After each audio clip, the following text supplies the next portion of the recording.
Okay, this is attempt number 2 on a fresh substrate, starting from a little farther afield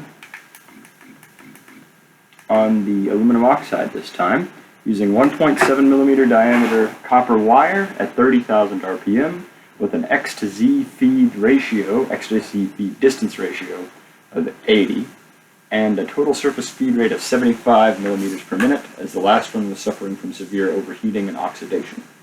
So, with no further ado, I'm going to go ahead and try and cover this whole aluminum oxide substrate with copper to make it solderable for the HiDEC group to make dummy die. So here goes nothing.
Maybe a little too fast, actually.